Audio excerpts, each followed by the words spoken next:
Friends, I wanted to talk about recent events, and I decided to make a video because writing about it on social media doesn't always capture the disposition, the heart behind the words. And it is my practice to make a video devotional for my folks at Aberdeen Heights, where I serve as chaplain.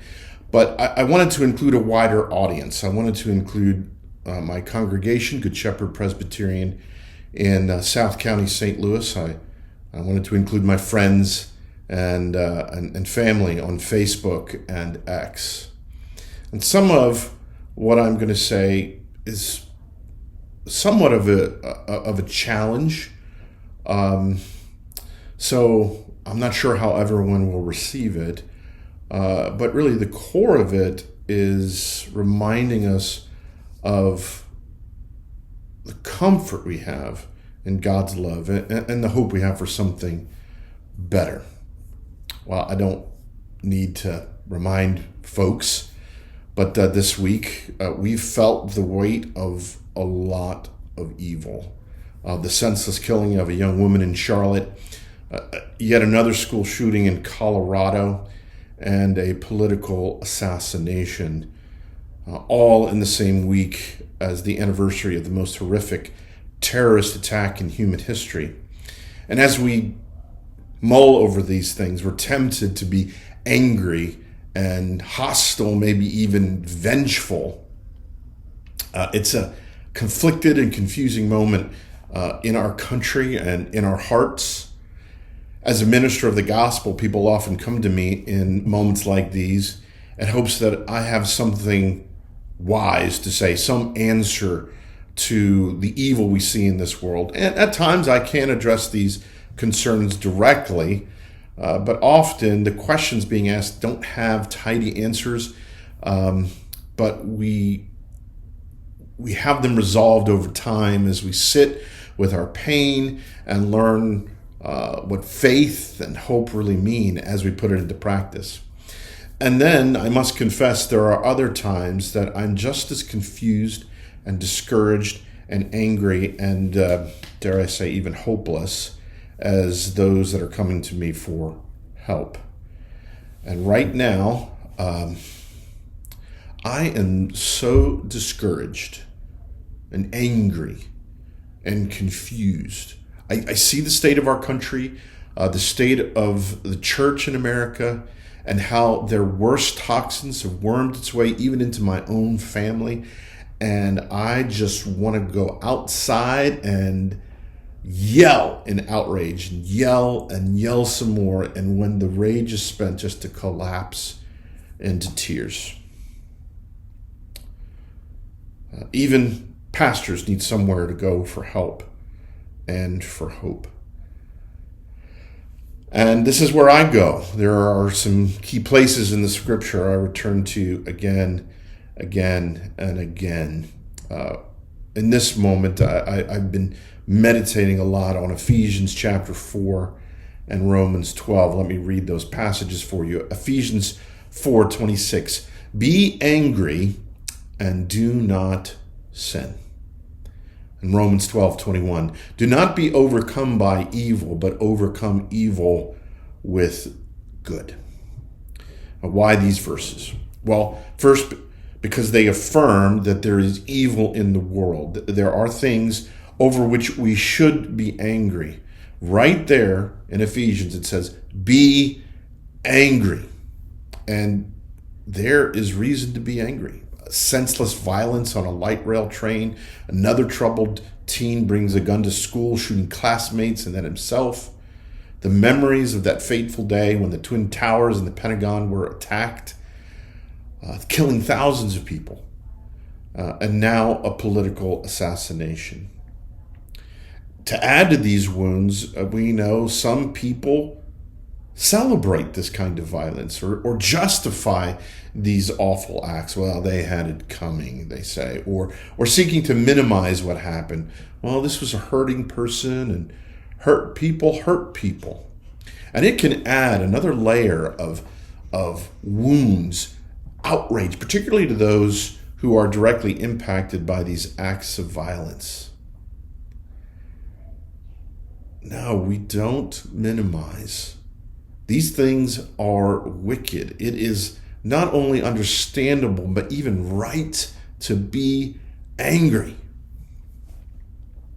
So what do we do with this hurt and this anger? Should we suppress it? Should we stuff it down, or give it expression in similar acts of violence and vengeance?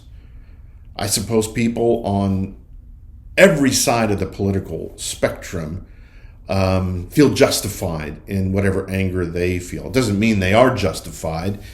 Some may be justified and not others, but we all feel justified in our feelings of anger.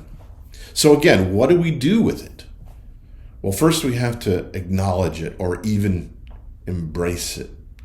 One of the things I do about this time every year is to rewatch the documentary, One Day in America, 9/11. It is an amazing series, walking through the events of that awful, awful day.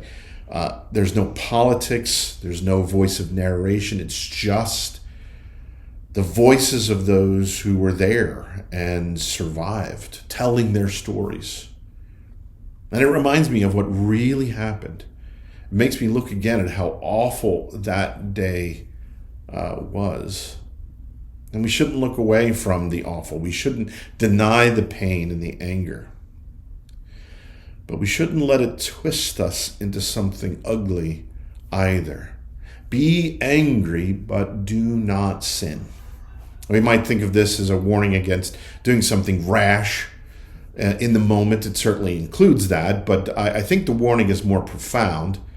Sometimes we react to awful things with a flash of anger, lightning, a startling clap of thunder, the shout, the slap, the quick insult.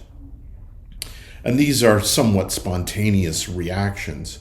But we can also let our anger fester. And as it festers, it corrupts us. It twists us.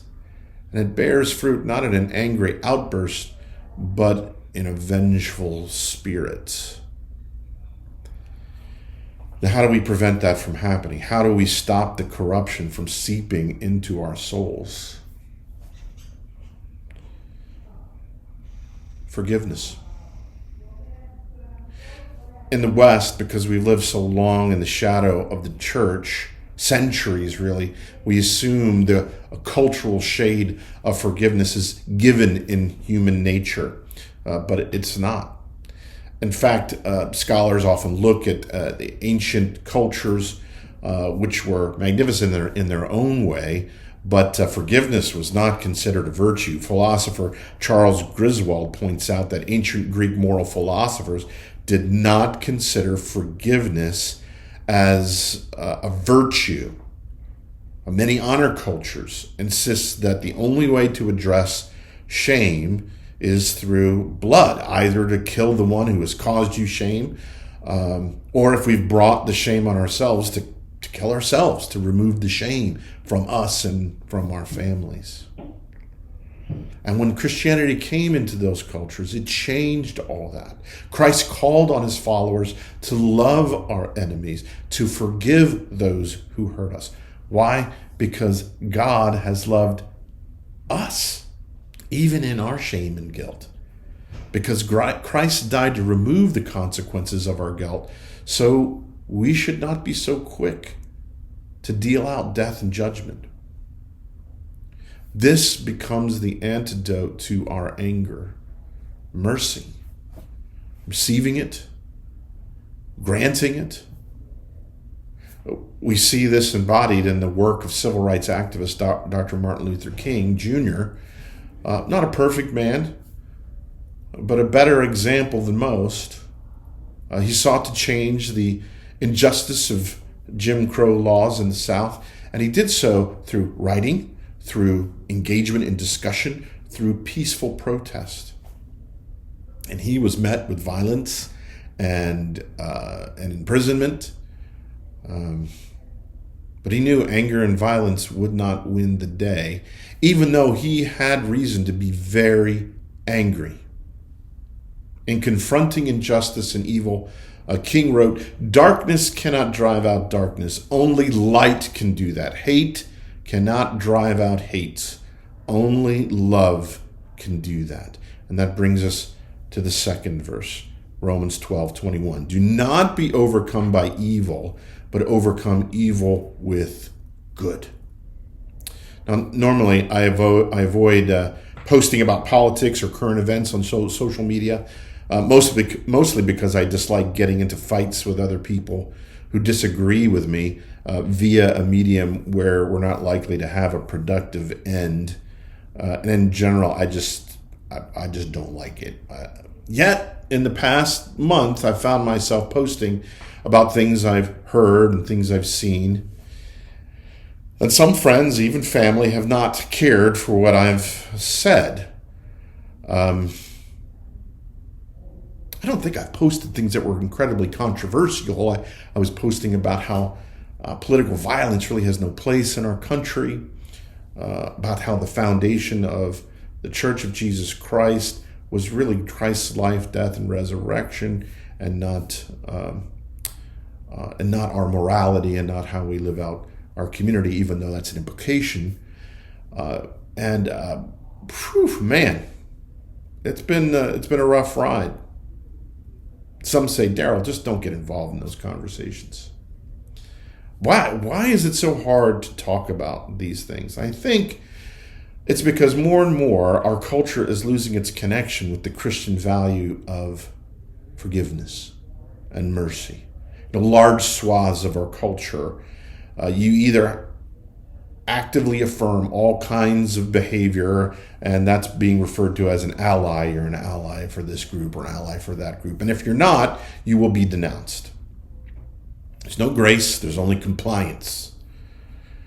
In the past months, I've been accused of hypocrisy and bigotry and ignorance, some by people who don't share my faith, some by people who do. And I don't like it. It makes me angry. So I could lash out and demand what I perceive as justice, or I could retreat, not engage. And these are choices you could make as well. But the Lord calls on me not to be overcome by evil, but overcome evil with good. Now, maybe evil, that term, might be an overstatement, but certainly unkind behavior would apply, false accusations, whatever you want to call it. But we move forward constructively by forgiving and engaging, respectfully, lovingly, truthfully, speaking truth, even if people don't want to hear what we have to say. We should not retreat and hide. We should not lash out in anger. We should seek to drive out darkness with love, the love of God.